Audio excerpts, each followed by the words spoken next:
semua orang yang membutuhkan.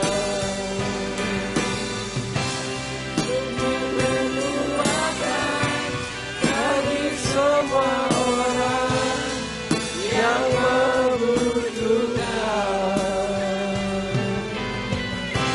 Sumber kekuatan bagi semua orang yang membutuhkan.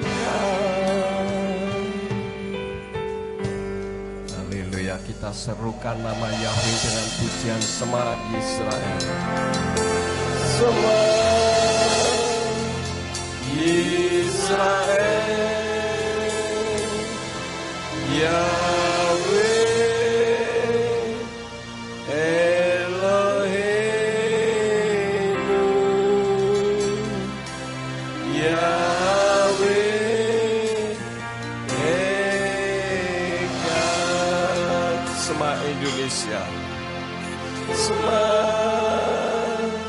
Indonesia, Yahweh Eloheinu,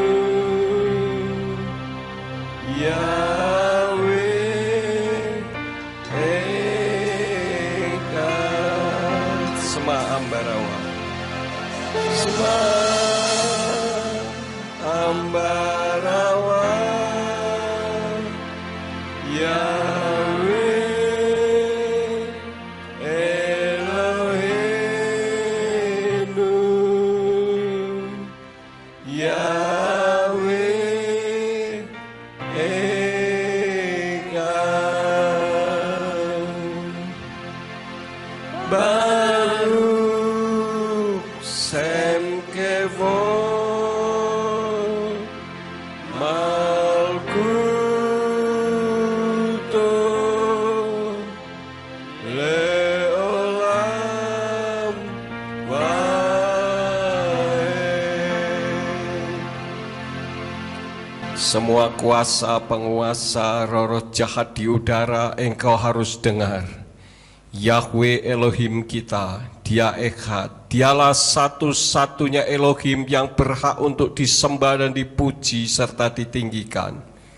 Kami mengucap syukur kepada Bapa Yahweh karena pada pagi hari ini kami dapat memuji dan meninggikan nama-Mu.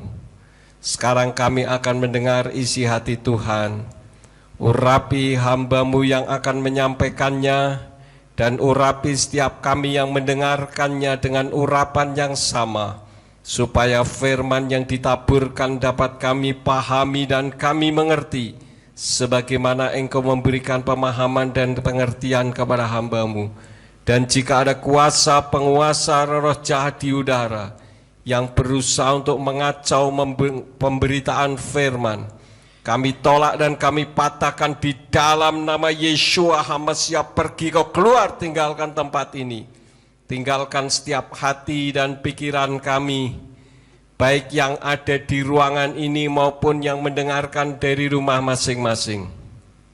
Terpuji-pujilah nama-Mu Bapa. Demi nama Adonai Yeshua HaMashiach, kami sudah berdoa dan mengucap syukur. Haleluya. Semua yang percaya katakan amin. Silakan duduk. Bapak Yahweh memberkati. Shalom Aleichem. Puji Bapak Yahweh, Bapak Ibu saudara sekalian, pada pagi hari ini nanti firman akan disampaikan oleh Bapak Wakil Gembala Simeon Sulistyo.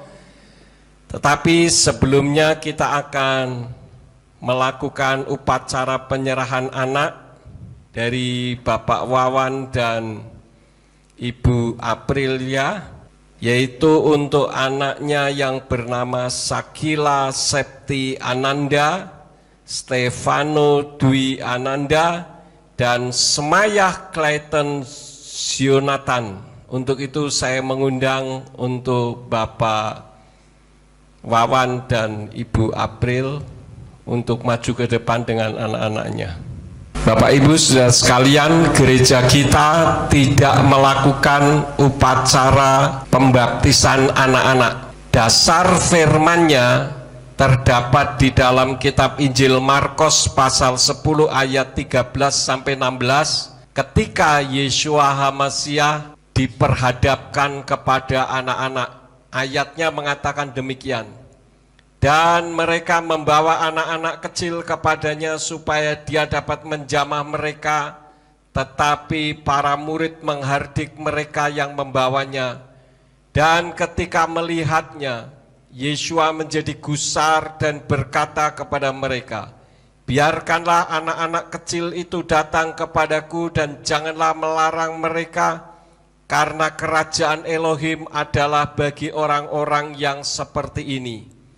Sesungguhnya aku berkata kepadamu, siapa saja yang tidak menerima kerajaan Elohim seperti anak kecil, ia sekali-kali tidak akan masuk ke dalamnya.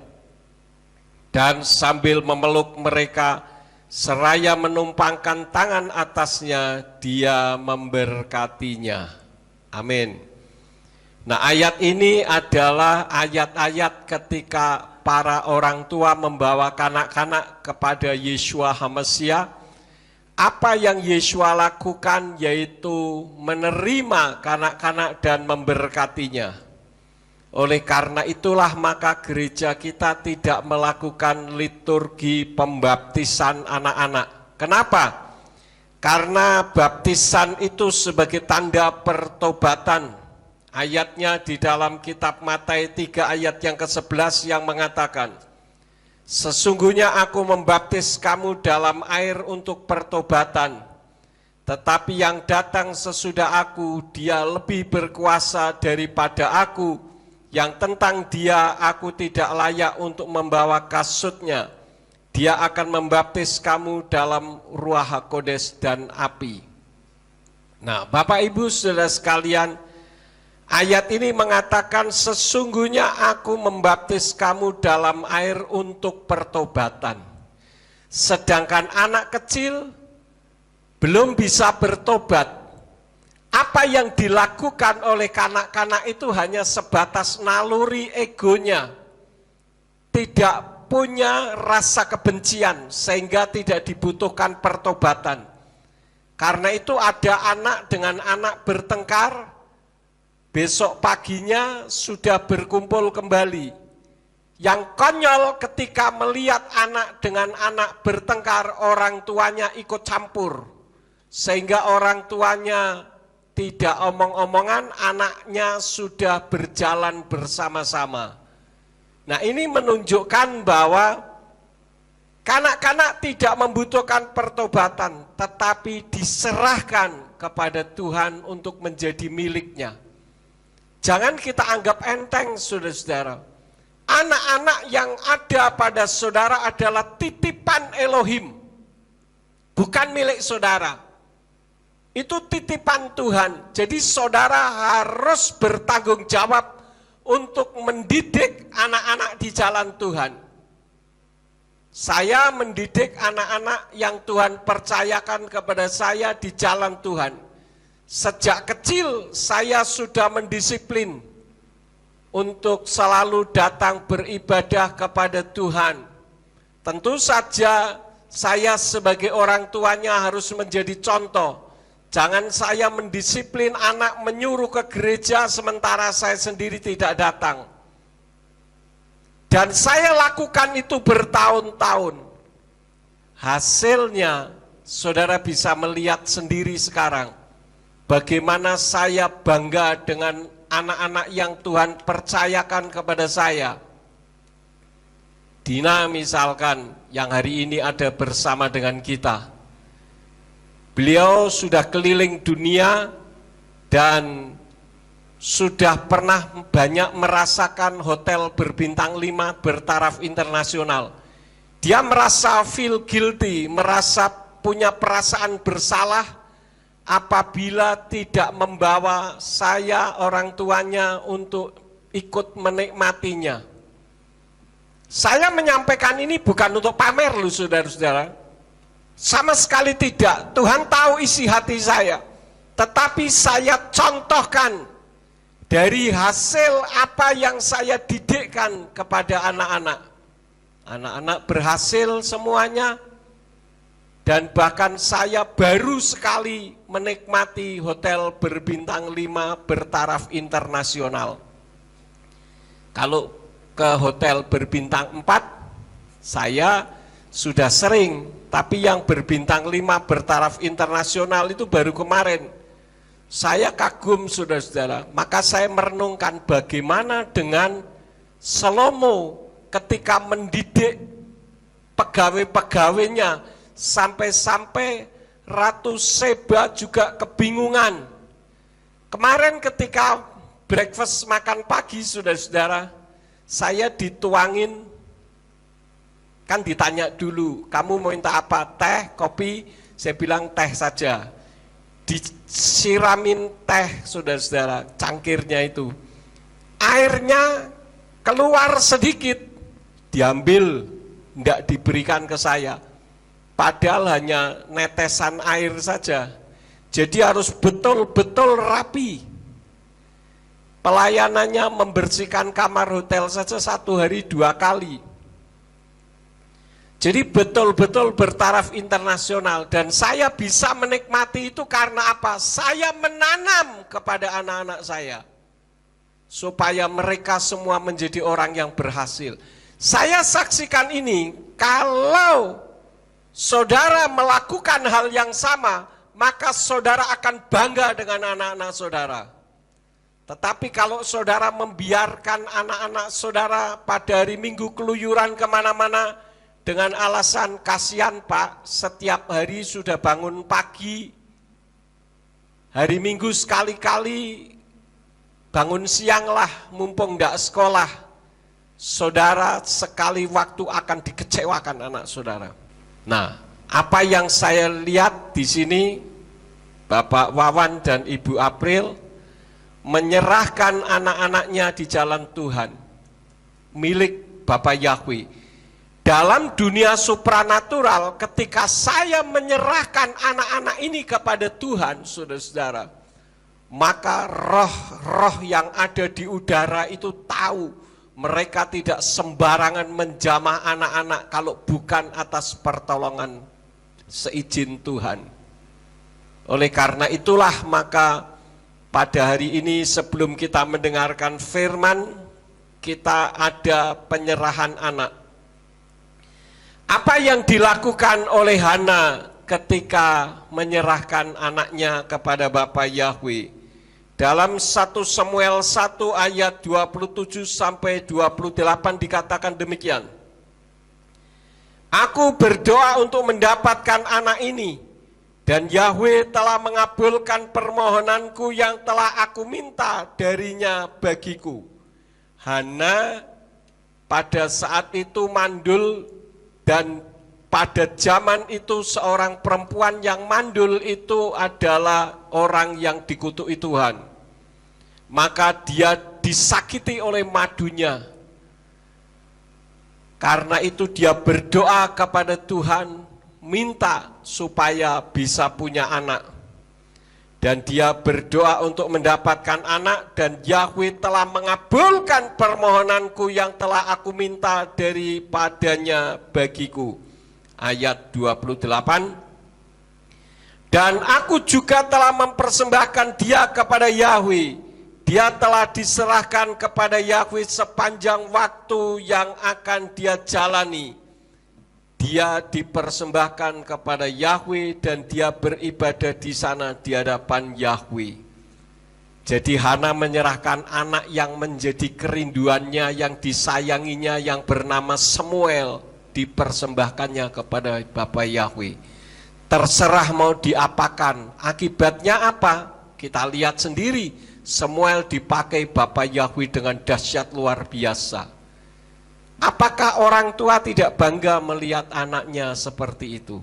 Demikian pun kalau saudara mendidik anak saudara dengan baik, saudara akan merasakan betapa pertolongan Tuhan luar biasa. Saya bersyukur karena saya punya beberapa teman pendeta yang punya anak-anaknya semua nakal-nakal, saudara-saudara. Ya tidak bisa disalahkan juga. Kenapa? Karena orang tuanya tidak ada perimbangan di dalam pelayanan dan keluarga. Saya melayani dengan sungguh-sungguh. Dan saya juga memberikan kesempatan untuk acara keluarga. Seperti kemarin saya acara keluarga 6 hari. Dari berangkat sampai kembali kemarin jam 3, jam 5 ya. Saya baru sampai rumah. Dari Flores, Pulau Komodo, keliling jalan-jalan, menikmati kehidupan. Kenapa? Karena anak yang bisa membanggakan orang tua. Betapa sedih hatinya apabila orang tua melihat anaknya nakal, mempermalukan. Bapaknya keluar masuk surga, anaknya keluar masuk penjara. Ini memalukan sekali.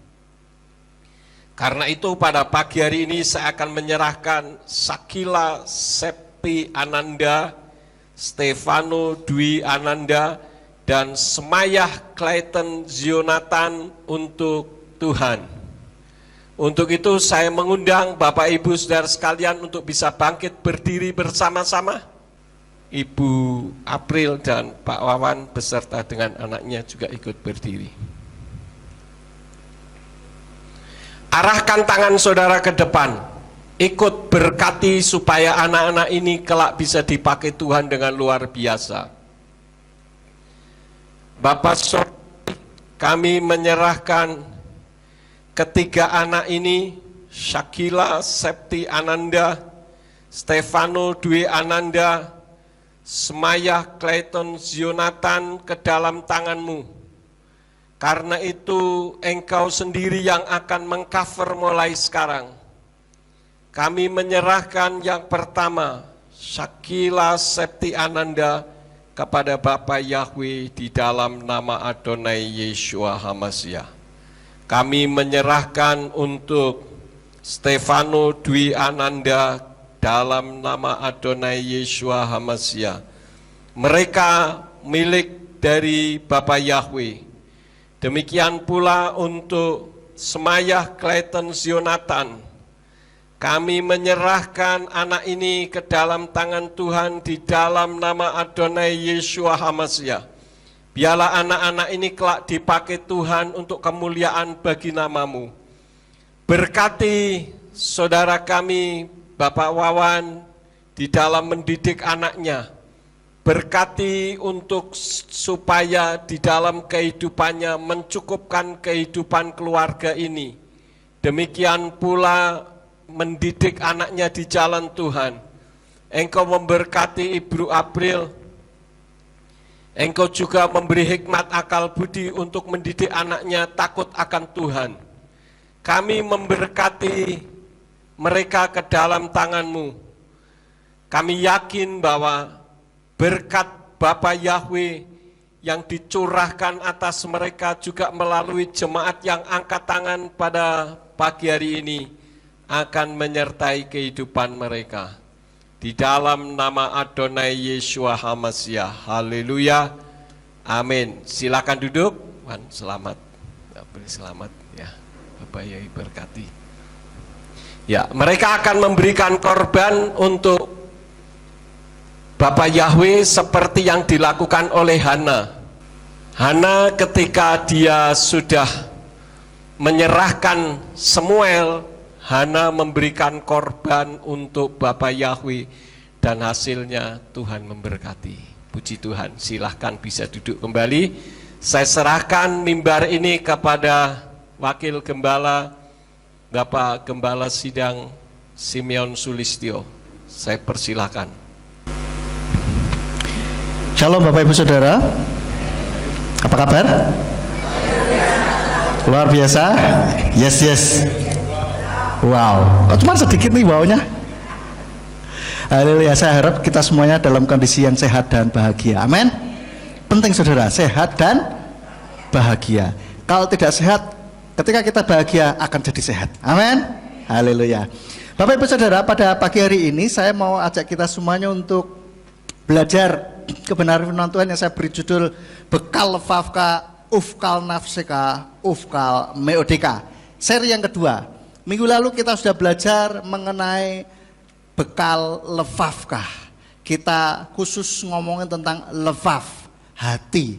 Saudara sudah paham ya tentang hati ya. Bagi Bapak Ibu Saudara yang belum mendengar, bisa lihat di YouTube kita atau di YouTube-nya Bapak Gembala yang sudah di-share, dan juga di YouTube-nya gereja.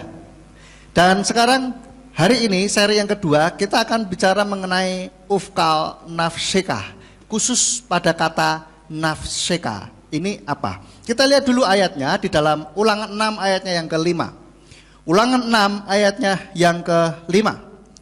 Dikatakan, kasihilah Yahweh Elohimu dengan segenap hatimu dan dengan segenap jiwamu dan dengan segenap kekuatanmu. Di dalam bahasa aslinya berbunyi, wa ahavta et Yahweh Eloheka, bekal lafafka, ufkal nafseka, ufkal meodeka. Nah, kita akan fokus kepada yang kedua, yaitu nafseka. Secara etimologis, nafseka ini dari kata dasar nefes. Nefes itu kayak nafas, saudara ya, mirip-mirip lah ya, intinya sama, saudara. Dan secara etimologis, nefes ini ada 3 huruf. Kalau kita lihat di sini, ini yang 3 huruf yang paling kiri ya, itu ada nun, ada p, dan ada shin. Nah, kalau dalam bahasa Ibrani, di dalam piktografnya, itu setiap huruf itu mengandung makna. Nah, kalau nun ini mewakili aktivitas atau gerakan, atau sesuatu yang bergerak gitu ya, atau bisa disebut juga, ada yang mengatakan juga benih begitu. Nah, di dalam konteks nefes ini bisa berupa, maksudnya adalah aspek kehidupan yang dinamis dan bergerak. Lalu yang P, huruf P, itu artinya apa, saudara? Ini pasti nggak asing lagi karena kita ada di tahun P dalet. P itu apa? Pintu. Daletnya pintu. P itu mulut, ya. Nah, jadi artinya P itu mulut. Nah, oleh karena itu maksudnya berkaitan dengan ide, komunikasi atau ekspresi begitu. Kenapa kok ada ekspresi? Karena di dalam nefas ini adalah sebetulnya bentuk ekspresi atau kehidupan kita gitu, yang juga berasal dari lefaf, dari hati. Lalu kalau di dalam konteks nefas ya, jadi berupa aspek kehidupan yang terhubung dengan komunikasi atau ungkapan diri atau ekspresi. Karena di dalam nefas itu ada ungkapan. Nanti kita akan sampai ke sana. Sekarang kita lihat huruf yang ketiga, yaitu shin. Shin ini artinya adalah gigi. Ya, bisa juga gigi, bisa juga menghancurkan begitu. Tapi dalam konteks nefas ini, shin ini dapat menunjukkan ke dalam dimensi kehidupan yang berhubungan dengan spiritualitas atau keilahian. Karena secara tradisional shin ini juga bisa dikaitkan dengan aspek api atau keilahian. Jadi kalau kita gabungkan dari 3 arti tadi, dari 3 huruf tadi, yaitu gerakan, lalu komunikasi atau ungkapan diri, dan spiritualitas, maka bisa kita gabungkan atau simpulkan, kita bisa lihat bahwa memiliki konsep yang mencakup dimensi kehidupan yang dinamis, komunikasi, dan juga kehidupan spiritual kita di dalam kehidupan kita ini. Kenapa diterjemahkan dengan jiwa? Karena di dalam jiwa ini terdapat itu semua. Ada sebuah gerakan, ada kehidupan di sana, dan berkaitan dengan aspek spiritualitas. Dan kita mengekspresikan diri kita itu di dalam nefes atau jiwa kita. Kalau secara arti yang lain, di dalam kamus Strong saya lihat kata nefes itu ada di kode H515 yang artinya jiwa atau soul, juga bisa berarti living being atau sesuatu yang hidup atau makhluk hidup. Bisa juga diartikan dengan life, kehidupan, dan juga bisa diartikan dengan self atau diri, person atau orang, desire itu hasrat gitu ya. Lalu passion, di sini ada ya, keinginan, hasrat. Lalu selanjutnya appetite, nafsu, dan juga emotion atau emosi. Nah, menarik saudara, kalau emosi ini ada yang mengatakan bahwa emotion ini atau emosi ini adalah energi in motion, energi dalam gerakan. Artinya ada sesuatu yang bergerak, sesuatu yang hidup begitu. Cukup lama saya merenungkan mengenai bedanya lefaf dan nefes ini. Kalau saya boleh katakan bahwa lefaf ini adalah kayak sebuah tempatnya dan sumber yang bisa mempengaruhi kehidupan kita ini. Sedangkan nefes ini adalah sesuatu yang hidup, sesuatu yang ada kehidupan di dalam diri kita, yang juga bersumber dari lefaf. Begitu saudara. Bisa dipahami sampai sini? Masih bingung? Enggak apa-apa, nanti kita akan lebih jelas lagi. Sekarang kita lihat dulu penggunaan nefes di dalam Alkitab supaya kita lebih jelas maksudnya apa, esensi dari nefes ini apa.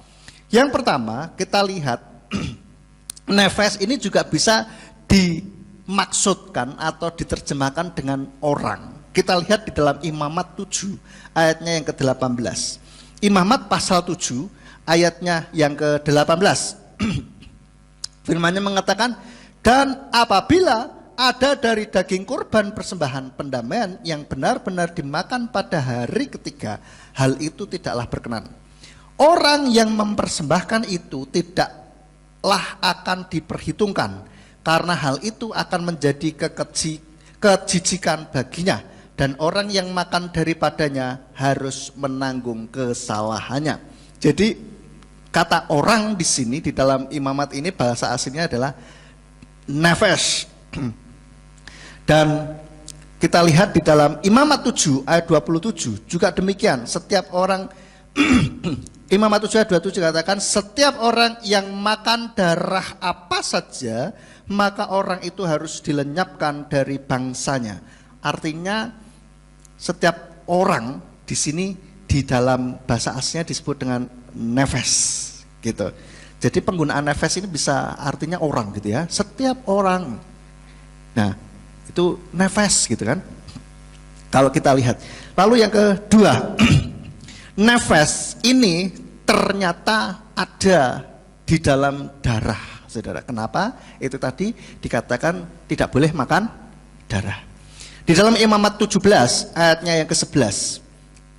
Imamat 17 ayat 11 dikatakan, sebab kehidupan tubuh ada di dalam darah.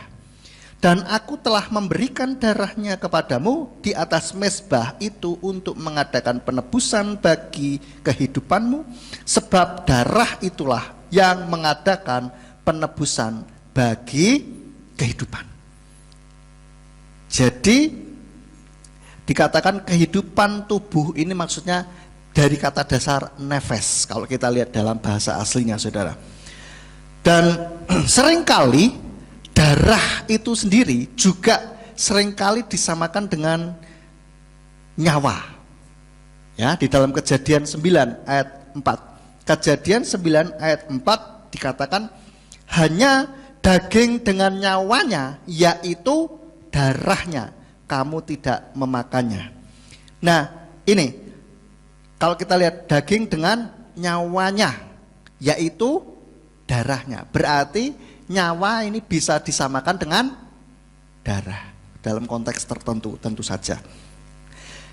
Dan kita lihat yang ketiga, penggunaan nefes atau kata dasar nefes ini di dalam Alkitab kita. Nefes ternyata juga bisa diartikan nyawa juga, saudara. Di dalam 1 Raja-Raja 17 ayat 21 sampai 22. 1 Raja-Raja 17 ayat 21 sampai 22. Dan dia membujurkan badannya di atas anak itu 3 kali. Dan berseru kepada Yahweh katanya, "Ya Yahweh Elohimku, aku mohon kepadamu biarkan jiwa anak ini kembali kepadanya." Dan Yahweh mendengarkan suara Elia dan jiwa anak itu kembali ke dalam tubuhnya sehingga dia hidup. Ini terjemahannya di dalam ILT 3 itu jiwanya. Kalau di dalam LAI nyawanya, kembalilah nyawa anak itu. Dan kita lihat memang secara makna begitu. Kalau mau secara letterleks, yaitu memang jiwa. Sama seperti yang lefaf kemarin kita ngomong, lefaf secara letterleks itu artinya apa? Jantung. Tetapi kalau secara makna hati, begitu. Nah ini jadi nggak perlu dipermasalahkan juga, begitu ya. Lalu yang keempat, ternyata ketika kita berpikir itu di dalam jiwa, saudara, di dalam nefesh, bukan di hati, bukan di lefaf, saudara. Ternyata di jiwa. Amsal 23 ayatnya yang ke-7. Amsal 23 ayat 7 dikatakan, sebab seperti orang yang berpikir dalam jiwanya, demikianlah dia. Dia akan mengatakan kepadamu, makanlah dan minumlah, tetapi hatinya tidak bersamamu. Hatinya tidak bersamamu. Hatinya ini pakai kata lefaf atau left, saudara. Tidak apa-apa juga. Tapi kalau kita dalam konteks nefas, ini artinya ketika kita berpikir, itu jiwa kita. Ya, di dalam jiwa kita ini yang berpikir gitu, saudara. Oke. Bisa juga karena karena nefas ini ada juga sumbernya dari hati, kita ngomong di hati juga ndak salah-salah amat gitu. Maksudnya ya bisa juga begitu loh, saudara. Dan ini juga tidak perlu dipermasalahkan. Intinya toh sama begitu. Dalam hati, jiwa itu juga kadang-kala kita menunjukkan ke dada, ke hati sini juga begitu. Jadi tidak masalah. Ketika kita nefas atau jiwa kita merasa tertekan, sedih, takut, itu juga rasanya di sini. Hati juga bisa merasakan emosi-emosi itu juga, gitu. Jadi enggak masalah dan jangan diperdebatkan, ya. Lalu yang kelima, kata nefas, kita bisa memperoleh gambaran yang lain bahwa nefas ini juga bisa tertekan. Di dalam Mazmur 42 ayatnya yang ke-6. Mazmur 42 ayat 6. Mengapa engkau tertekan, hai jiwaku, dan mengerang dalam diriku? Berharaplah kepada Elohim, sebab aku mau senantiasa menyanjung Dia karena keselamatan ada di hadapannya. Jadi, saudara, mengapa engkau tertekan, hai jiwaku? Itu menggunakan kata nefas juga, saudara. Dari kata dasar nefas. Kalau tidak salah pakainya nafsi apa? Ya itu nafsi itu maksudnya nefesku gitu ya. Nefes i. Kalau di Ibrani belakangnya i itu biasanya menunjukkan kata pemilikan aku begitu. Ya. Jadi yang bisa nefes ini juga bisa merasakan tekanan, tertekan. Ya, saya sempat bingung juga karena di dalam Alkitab ini diterjemahkan kurang lebihnya sama kalau tidak salah yang dari bahwa hati itu juga penuh tipu daya. Tetapi di sini disuruh mengatakan mengapa engkau tertekan hai jiwaku. Sempat saya bingung kalau ngomong kepada hati juga bisa penuh dengan tipu daya.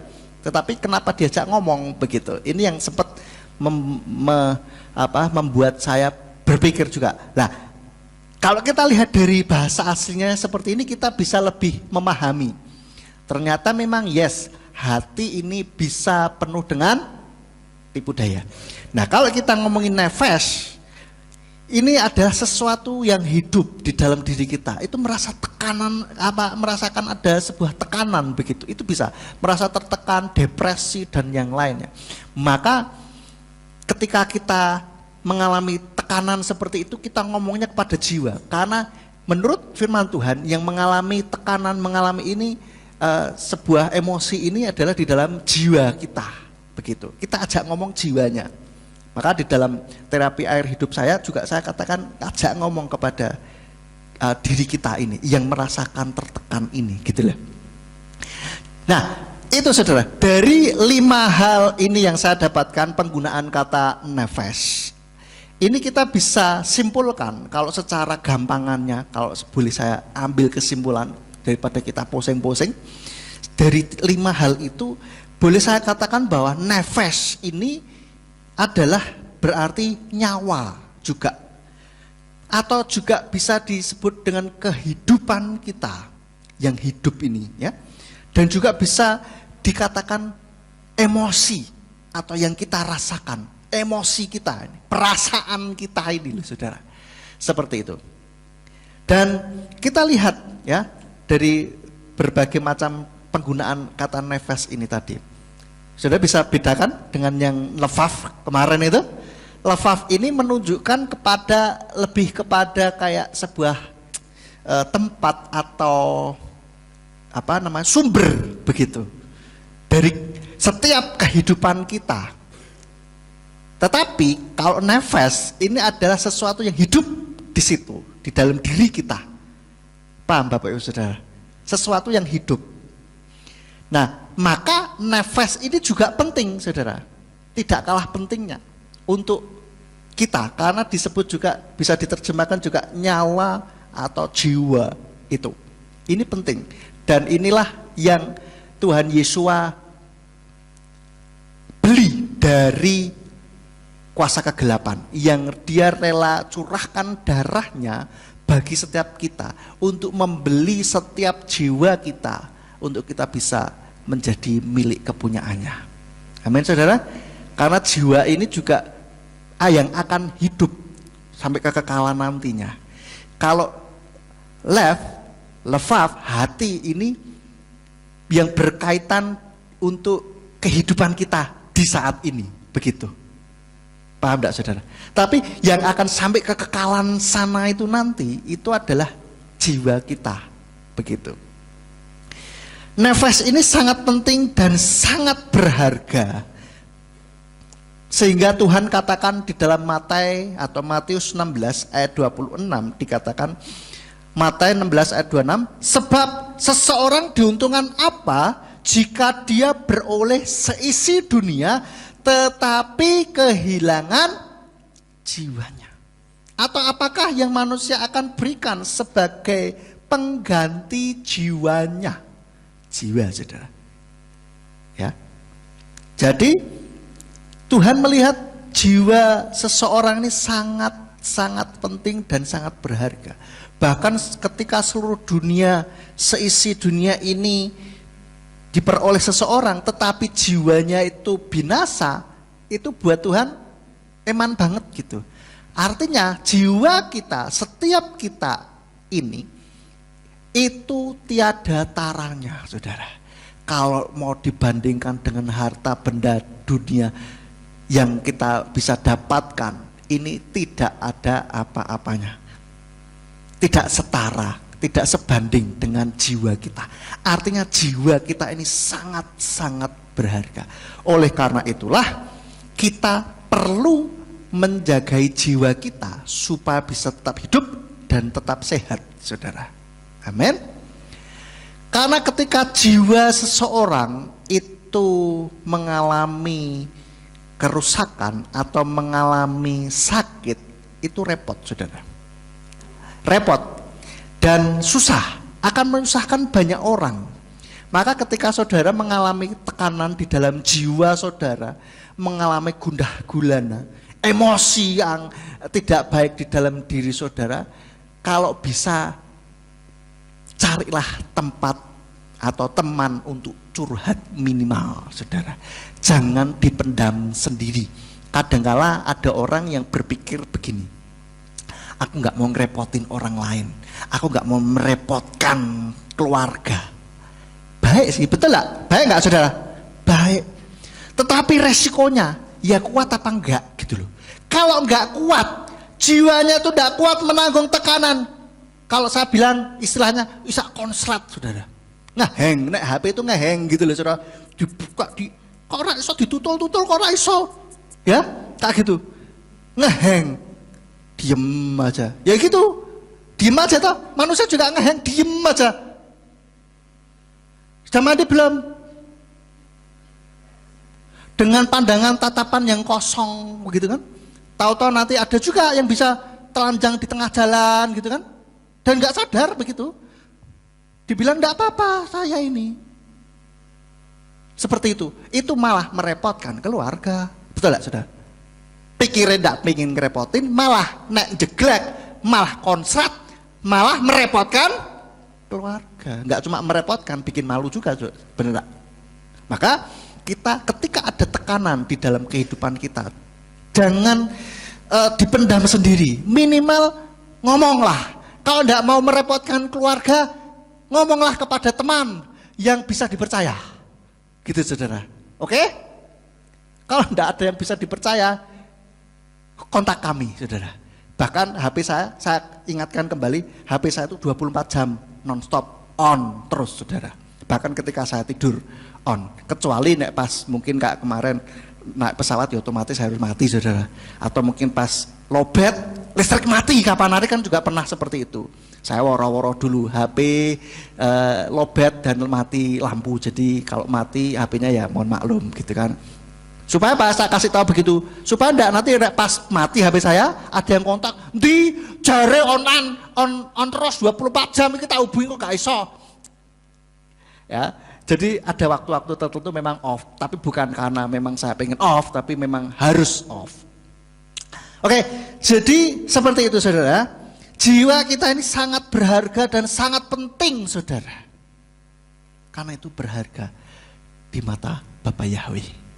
Kita ini, dan ketika kita beriman, ketika kita mencari jiwa, itu juga karena jiwa manusia itu berharga.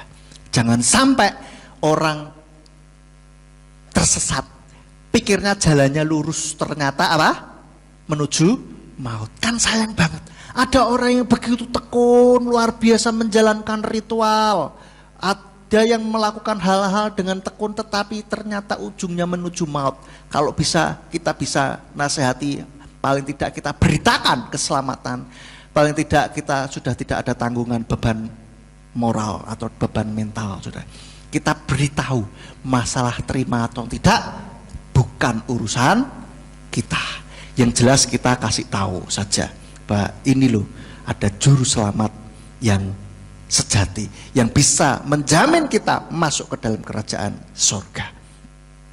Maka di dalam 1 Kepa atau 1 Petrus 1 ayat 9 dikatakan karena mencapai tujuan akhir imanmu, keselamatan jiwa-jiwa. Berarti tujuan akhir iman kita, goal iman kita ini apa? Supaya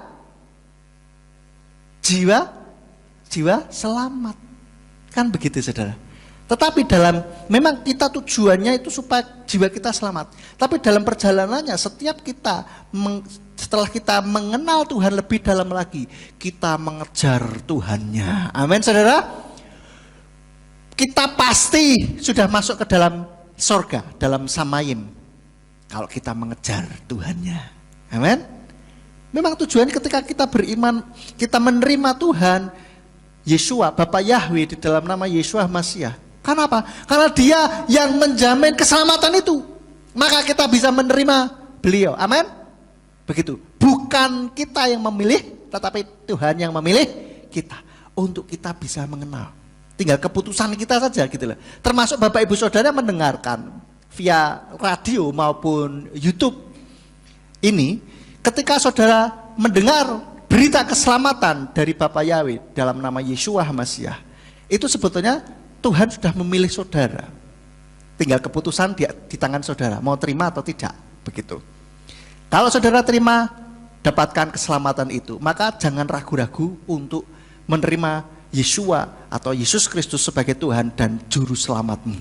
Kalau bingung di tempat saudara, mau ke gereja yang seperti kita, bingung, tanya ke kita, ke tempat ini. Di WA radio juga boleh, di komentar di YouTube juga boleh. Ya.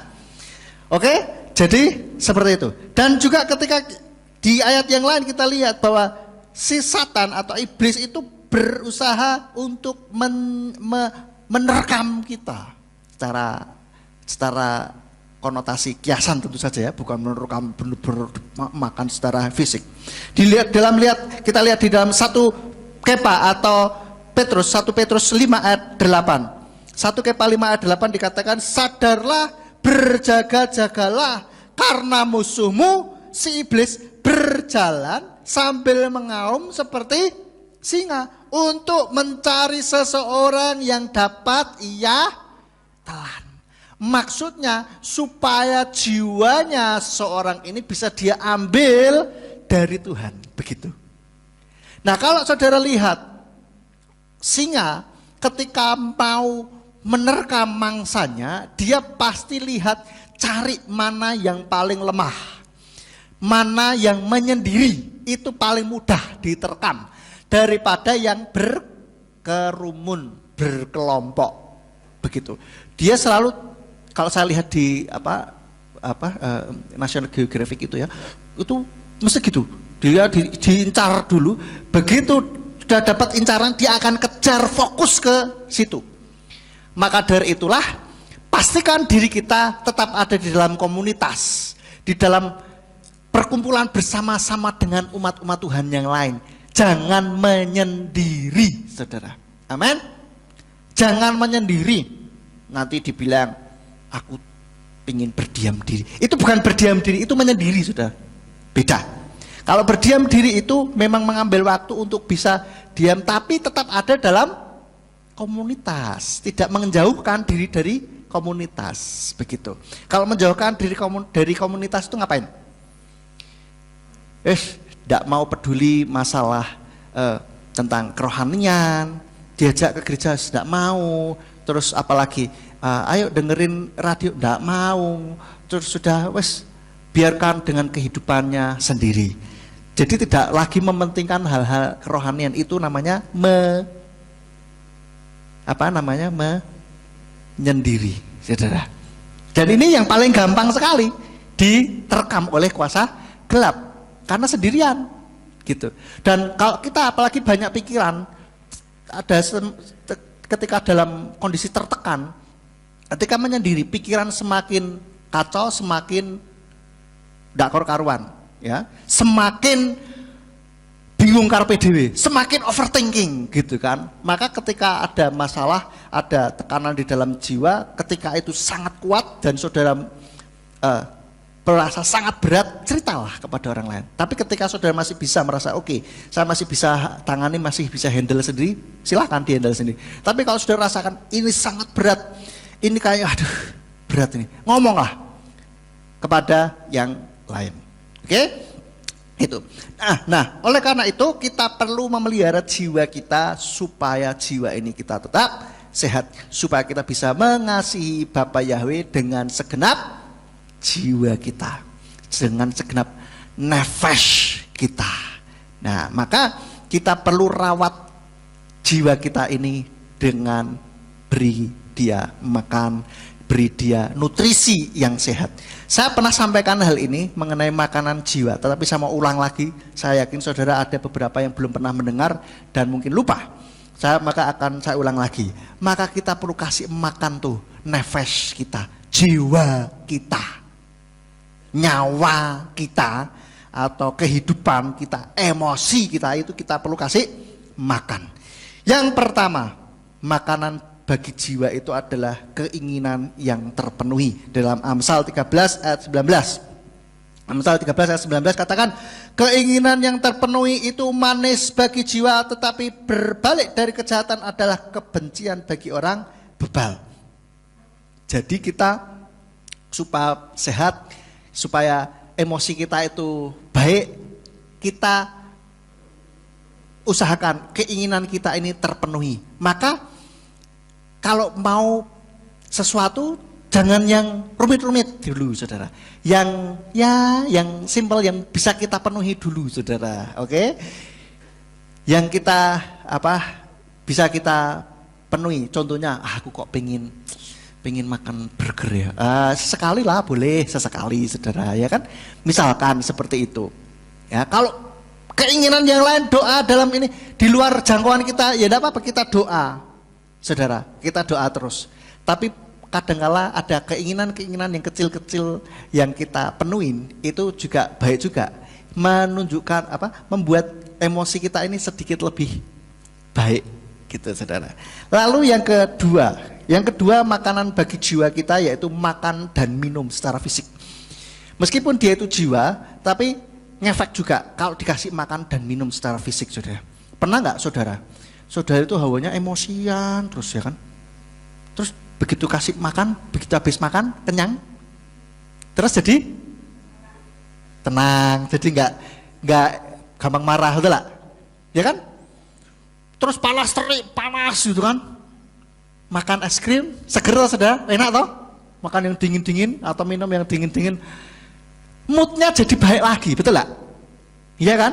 Ini makan dan minum itu juga termasuk di dalamnya untuk bisa membuat nafas kita ini segar kembali saudara ya.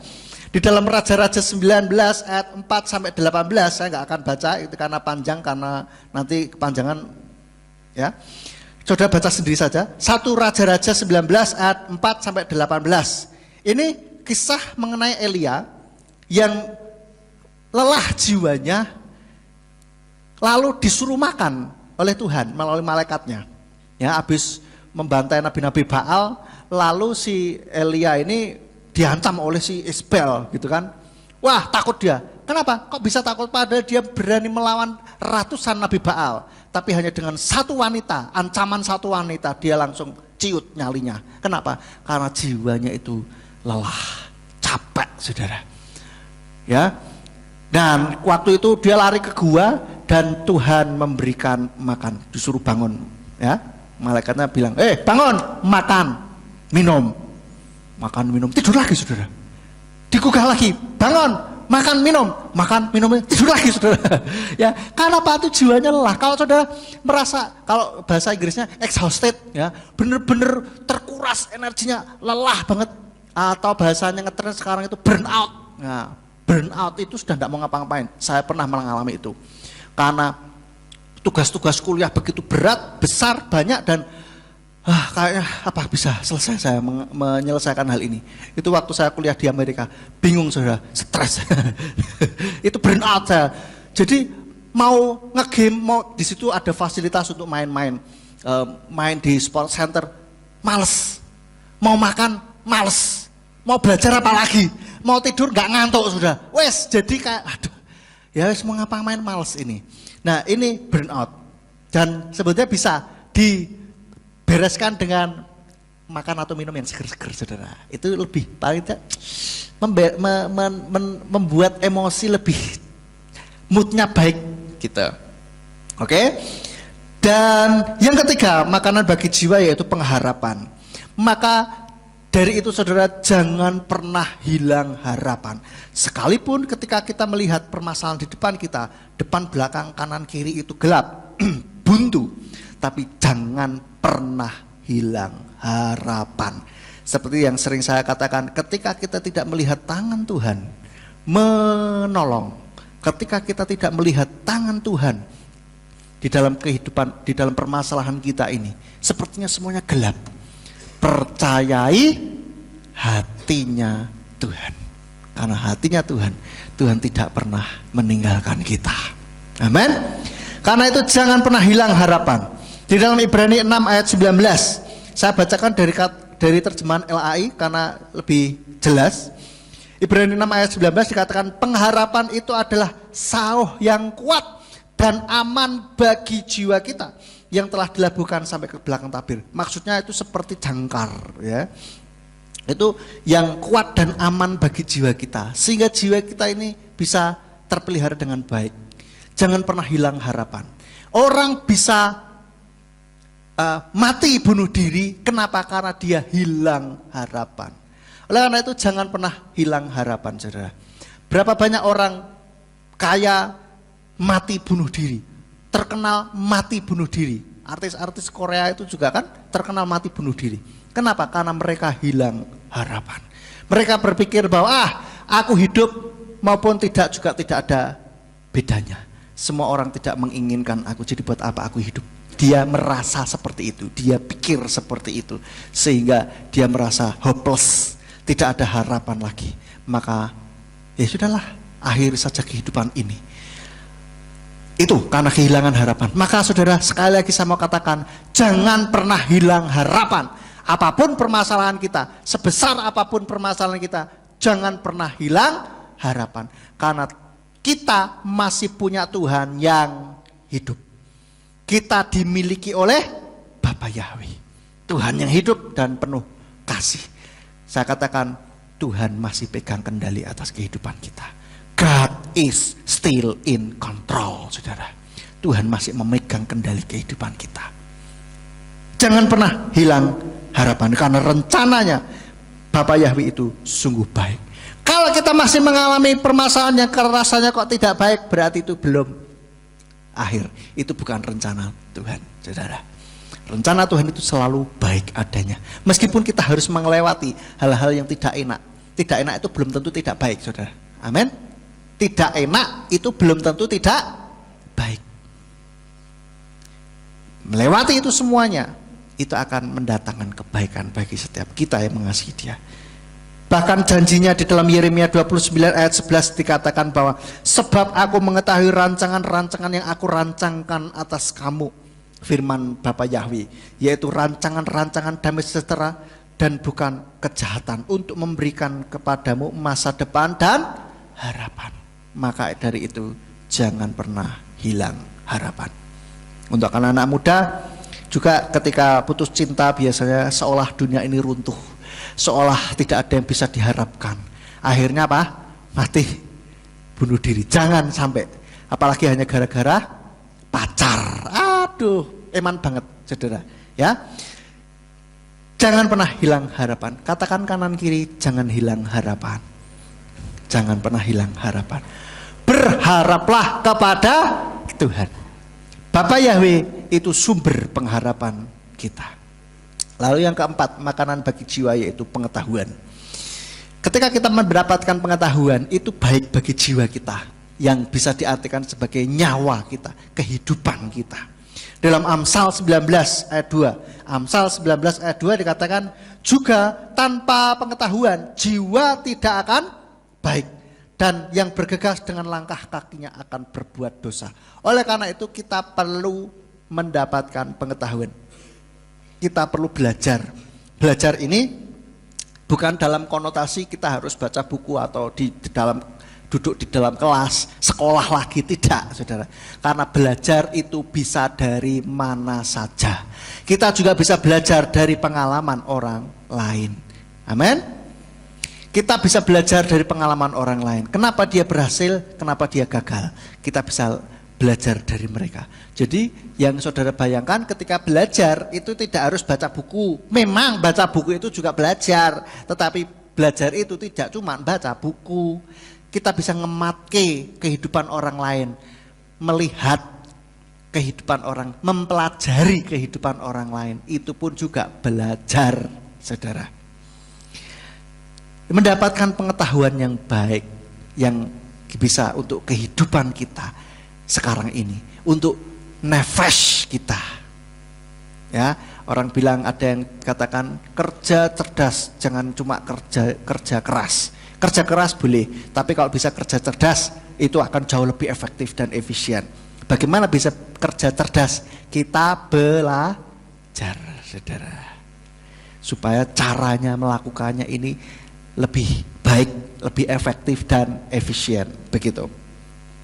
Lalu yang kelima, hikmat dan kebijaksanaan itu juga merupakan makanan bagi jiwa kita. Maka untuk kita bisa mendapatkan hikmat dan kebijaksanaan, bacalah kitab suci kita, karena di situ sumber-sumber hikmat dan kebijaksanaan.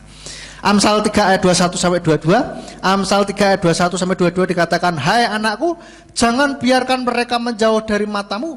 Peliharalah seruan hikmat dan kebijaksanaan, maka itu akan menjadi kehidupan bagi jiwamu dan karunia bagi lehermu.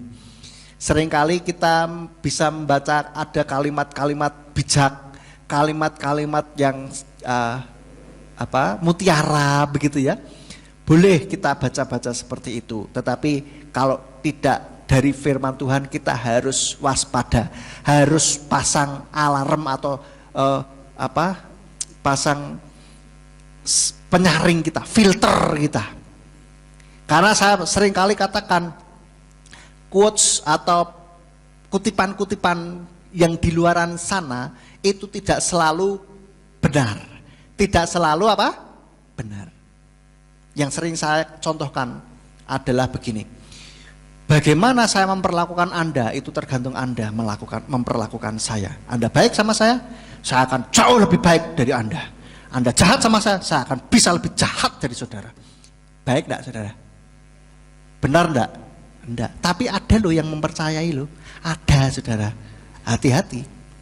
Padahal firman Tuhan katakan, kasihilah sesamamu manusia seperti dirimu sendiri. Kasihilah musuhmu dan berdoalah bagi mereka yang menganiaya kamu.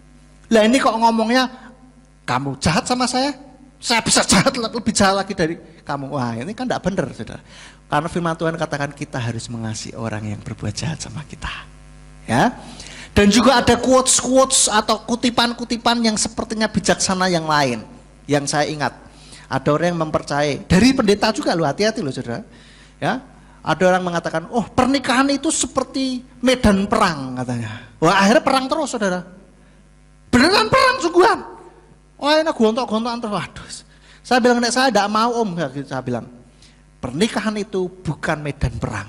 Pernikahan itu adalah sebuah institusi yang Tuhan, inisiatif dari Tuhan untuk kita bisa menggenapi rencana Tuhan bagi kehidupan kita. Amin. Bisa saling melengkapi, bisa saling bekerja sama. Begitu loh saudara. Bukan medan perang. Nah, medan perang terus yang musuhnya siapa? Cuma 2 orang. Iya toh? Ya jangan begitu saudara. Jangan dipercaya hal-hal yang tidak sesuai dengan firman Tuhan. Oke? Jadi kalau sudah baca quotes-quotes, kutipan-kutipan yang sepertinya baik dari luar firman Tuhan, alarm saudara, filter saudara harus kuat itu. Cocokkan lagi sama firman Tuhan. Bener enggak? Sesuai enggak? Kalau enggak sesuai jangan. Ada yang juga katakan follow your heart. Ikuti hatimu. Bener enggak? Tunggu dulu. Kalau hati kita penuh dengan tipu daya muslihat. Hati-hati saudara. Maka dari itulah perlu hati yang sudah dibereskan, dibersihkan. Minta kepada Tuhan hati yang bersih. Ya. Follow your heart kata. Belum tentu benar soalnya mengikuti hati itu. Ya, belum tentu benar. Yang benar adalah ikuti apa kata firman Tuhan. Nah itu yang benar saudara. Ya. Dan yang lain-lain. Saya nggak akan panjang-panjang di sini. Saudara bisa seleksi sendiri. Saudara bisa saring sendiri. Pokoknya kalau ada kutipan cocokkan sama firman Tuhan. Nilainya itu benar enggak, sama apa enggak. Oke, tuh. Lalu yang keenam, makanan bagi jiwa yaitu perkataan yang menyenangkan. Maka kita perlu kalau berkata-kata itu mbok sing nyenengki gitu loh Saudara. Jangan melekit, jangan menyakitkan hati seorang lain gitu loh. Jangan bikin jengkel gitu loh. Ya. Kita coba perkataan kita perkataan yang menyenangkan. Amsal 16 ayat 24. Perkataan yang menyenangkan adalah seperti madu yang berlimpah, yang melimpah ruah, manis bagi jiwa dan obat bagi tulang-tulang. Maka dari itu saudara, biasakan ucapan kita adalah yang manis, yang baik-baik saja. Tidak usah mencela. Kamu kok sekarang ya jadi belgedes gitu ya. Jangan sudah. Ya, meskipun guyonan, kadang-kala orang guyonan, tapi sebetulnya gak terima loh saudara, sakit hati loh saudara. Ya, ada loh. Hamba lebih baik dipuji aja lah, ya toh. Meskipun katanya, wah aku gak seneng dipuji, itu ngapusi. Pasti hatinya senang. Apalagi biasanya, ya, kalau dipuji itu, wah kamu ganteng sekali hari ini, cantik sekali hari ini. Oh, kamu berbunga-bunga. Iya ta. Itu terngiang terus. Terngiang terus seharian sudah bisa loh. Dan bahkan berhari-hari, bisa berminggu-minggu loh saudara.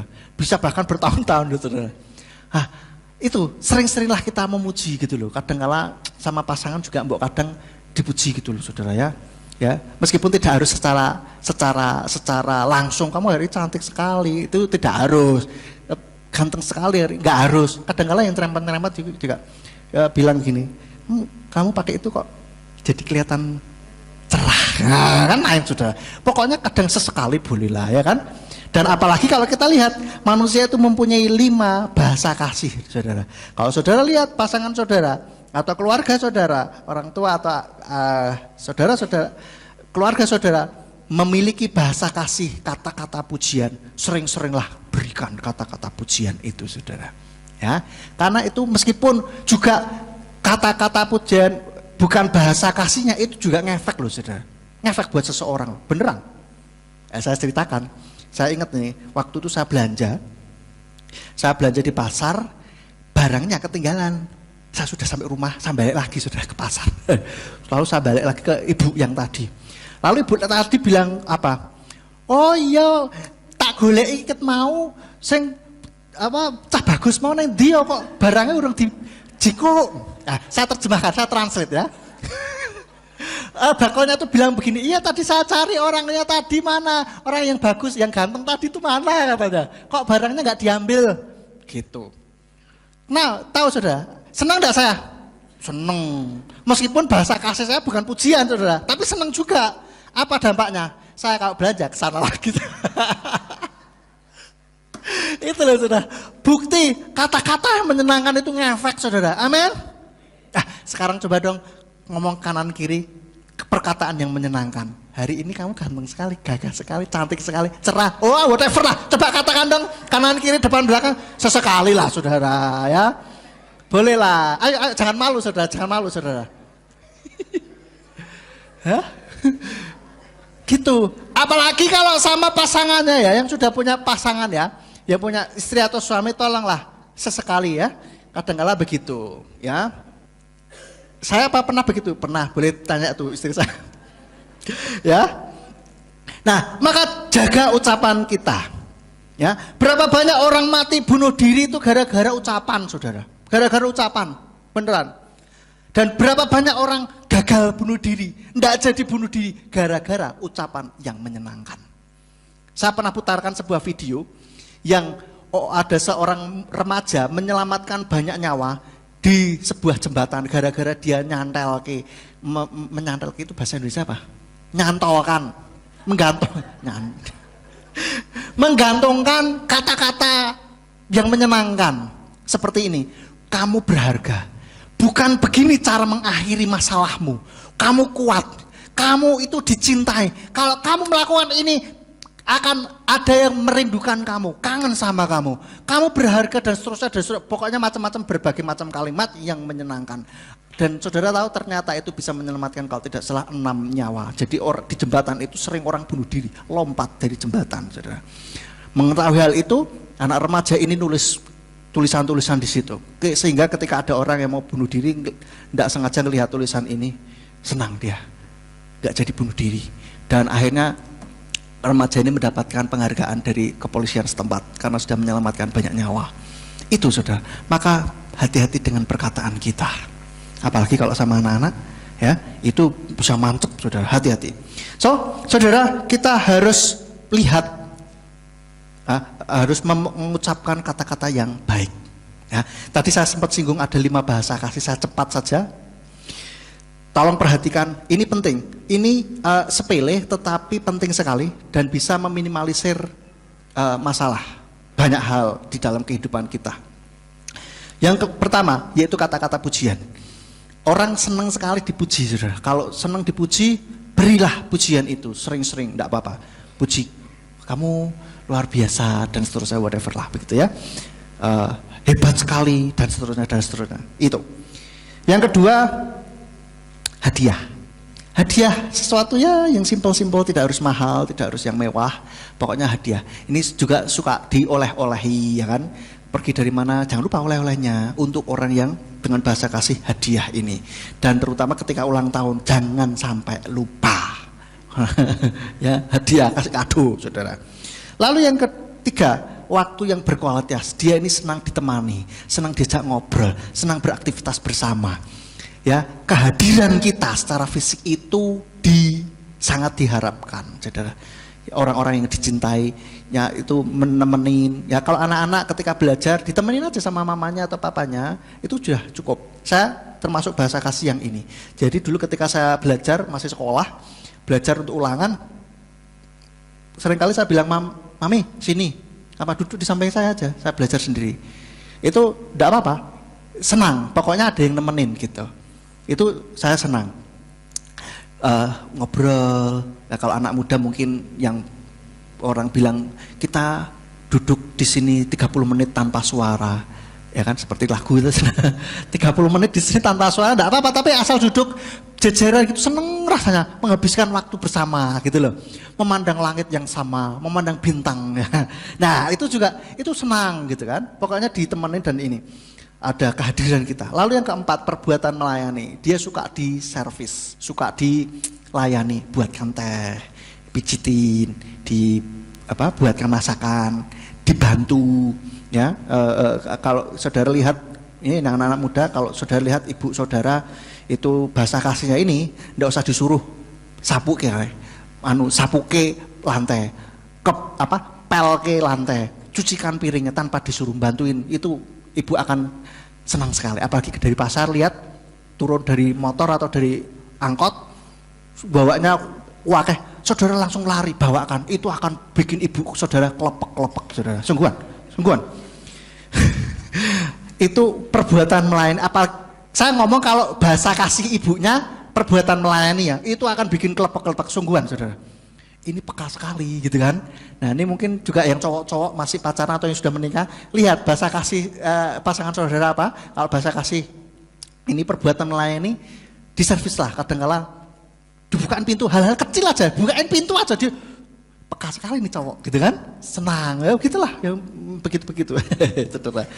Terakhir yaitu sentuhan. Sentuhan itu senang dibelai, dielus, digandeng, dipeluk, dicium dan seterusnya. Khusus yang ini saya perlu jelaskan bagi yang masih pacaran, hati-hati dengan yang sentuh-sentuhan ini. Tidak usah sentuh-sentuh sembarangan, macam-macam. Saya katakan mau nyentuh, sentuh gandengan tangan saja, cukup. Nggak usah peluk-peluk, cium-cium, yang lain-lain. Ya, itu berbahaya itu, nanti bisa nyetrum. Selanjutnya, oke? Jadi kita perhatikan, loh. Bagaimana kita bisa tahu bahasa kasih saudara keluarga kita? Kita perhatikan mereka juga sering melakukan hal ini kepada kita. Saudara yang saudara perhatikan, saudara yang bahasa kasihnya pujian itu saudara akan sering memuji keluarga saudara. Wah bagus, wah hebat, dan lainnya. Itu pasti. Jadi itu sudah bisa perhatikan. Paling gampang apa? Ditanyai, wis dari 5 hal ini mana yang paling suka? Udah itu ya. Karena ini penting sekali, bisa meminimalisir masalah dan bisa menghangatkan kembali, mengobarkan kembali cinta yang lama. Ya, bagi yang sudah berumah tangga lama, yang sudah punya cucu, ini bisa dilakukan, boleh dan harus dilakukan untuk menghangatkan kembali cintanya. Gitu loh saudara. Amin. Nah, gitu saudara. Nggak usah nunggu ada momen nikah masa lagi saudara, pengkudusan pernikahan itu kan cuma sekali lagi ya kan, kalau sudah ya wes. Nah, untuk menghangatkan terus ya berilah ini saudara, pasangan saudara kasih ini. Mungkin ini nanti pulang bisa tanya kepada pasangan saudara kalau saudara tidak tahu mana di antara 5 hal ini yang paling disukai, begitu loh ya, untuk menghangatkan kembali. Lah mas kok bar nganten anyar rawang bar nganten anyar lagi. Tidak apa-apa saudara, itu perlu menghangatkan kembali. Meskipun kita sudah punya cucu itu harus menghangatkan kembali. Karena apa? Yang tersisa akhirnya akan berdua kembali masalahnya, betul tidak? Anak cucu akan kemana-mana lagi, sudah. Meskipun ada yang satu kota dengan kita, tetap punya rumah tangga sendiri, tetap akan tertinggal berdua lagi, begitu. Baik itu saudara, makanan-makanan jiwa. Saya akan cepat saja, ini waktu terus jalan. Yang ke-7 yaitu penghiburan. Makanan bagi jiwa itu penghiburan. Kita perlu menghibur saudara-saudara. Kita bisa saling memperhatikan, saling menguatkan. Saya bacakan sebuah berita kisah nyata yang memang kekuatan kata-kata penghiburan, saudara. Ini dari BBC tahun 2021 kalau tidak salah ingat. Pada waktu itu ceritanya ada kelompok penambang yang terjebak di dalam tambang karena tambangnya meledak atau bagaimana gitu, terus mereka terjebak di dalamnya, nggak bisa keluar. Saya bacakan potongan beritanya dari BBC. Terperangkap selama 2 minggu 600 meter di bawah tanah. Bagaimana cara penambang di Cina bertahan hidup dan diselamatkan? Selama berhari-hari, kelompok yang terdiri dari 11 penambang itu menunggu untuk diselamatkan, tapi sia-sia. Mereka kemudian mengetahui bahwa pejabat perusahaan baru melaporkan kecelakaan tersebut 30 jam setelah kejadian. Jadi lebih dari 1 hari baru ngomong, baru lapor. Mereka tidak memiliki makanan dan bertahan hidup hanya dengan air. Ada banyak air di bawah sana, tapi tidak terlalu cocok untuk diminum. Jadi kami hanya minum sedikit untuk bertahan hidup, kata Du. Nah, ini orang salah satu yang survive. Bukan salah satu yang diwawancari. Mereka semua survive. Dia mengatakan mereka berusaha untuk tetap semangat. Kami saling menghibur, perhatikan. Kami saling menghibur dengan kata-kata yang memberi semangat. Begitulah cara kami melewatinya. Saya ulangi. Kami saling menghibur dengan kata-kata yang memberi semangat. Begitulah cara kami melewatinya. Luar biasa sekali. Ketika saya baca berita ini, wow, ini cara mereka hidup. Dengan kata-kata saling menghibur, itu bisa membuat mereka bertahan hidup hanya dengan air yang sedikit selama berapa hari tadi? 2 minggu lebih. Ya, selama 2 minggu. Oke. Nah, laporan awal mengatakan tim penyelamat pertama kali menyadari ada penambang yang selamat ketika mereka merasakan tali ditarik ke dalam tambang. Namun media pemerintah pada hari Selasa mengatakan tanda kehidupan pertama sebenarnya adalah suara ketukan pipa. Para penambang mengatakan kepada wartawan bahwa setiap hari salah satu anggota kelompok itu akan mengetuk pipa bor yang mengarah ke permukaan. Akhirnya pada 17 Januari ketika Wang mengetuk pipa 5 kali untuk menunjukkan bahwa mereka berada di bagian kelima tambang, suara itu akhirnya terdengar oleh tim penyelamat. Tim penyelamat mengetuk pipa kembali sebagai bentuk tanggapan. Oleh karena itu saudara, sering-seringlah memberikan kata-kata penghiburan, saling menguatkan satu sama lain. Dan bahkan firman Tuhan pun itu bisa menghibur setiap kita. Di dalam Mazmur 94 ayat 19, maka kita bacalah firman Tuhan untuk bisa mendapatkan penghiburan juga. Karena Kol HL atau Rema firman Tuhan ini bisa menghibur kita. Mazmur 94 ayat 19 dikatakan, pada waktu pikiran dalam batinku bertambah banyak, penghiburan daripadamu menyukakan jiwaku. Sekali lagi di dalam Mazmur 23 ayat 4, Mazmur 23 ayat 4 dikatakan, sekalipun aku berjalan dalam lembah bayang-bayang maut, aku tidak takut bahaya, karena engkau besertaku, gadamu dan tongkatmu, keduanya menghibur aku. Gada dan tongkat ini berbicara mengenai tuntunan Tuhan, dan tuntunan Tuhan ini berbicara mengenai firman Tuhan yang kita baca. Kol HL, firman Rema kalau istilahnya orang pada umumnya. Jadi saudara, bacalah firman Tuhan ketika kita memerlukan penghiburan, dan kita bisa minta orang lain juga menghibur kita, saudara. Itulah yang menguatkan jiwa kita.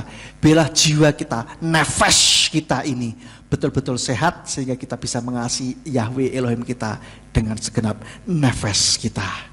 Kesimpulan, kembali ke perintah yang terutama tadi, wa ahavta et Yahweh Eloheka bekal lefafka ufkal nafsika ufkal meodeka. Saya masukkan dari yang sudah kita bahas, yaitu berarti kasihilah Yahweh Elohimu dengan seluruh jantungmu, degup jantungmu, dengan inner manmu, manusia batiniahmu, intimu, sampai ke lubuk hatimu yang paling dalam, ya. Jadi kasihlah Yahweh Elohimu dengan itu semua sampai ke lubuk hatimu paling dalam, dengan segenap nyawamu, segenap aspek kehidupanmu, dengan emosimu, dengan perasaanmu. Emosi ini, ngomong-ngomong emosi, tidak cuma marah loh saudara. Kan orang bilang emosi itu maksudnya marah. Ya, marah itu emosi, tapi emosi tidak selalu marah. Emosi itu ada banyak, sedih, senang, bahagia, dan lain-lain. Itu emosi. Jadi segenap perasaan, apa yang kita rasakan, itu kita harus mengasihi Yahweh Elohim kita itu dengan segenap itu semua. Termasuk dengan nyawa kita, dengan kehidupan kita. Sehingga dengan demikian kita bisa mengatakan seperti yang Rasul Paulus katakan di dalam Filipi 1 ayat 21. Sebab bagiku hidup itu Hamasiah dan mati keuntungan.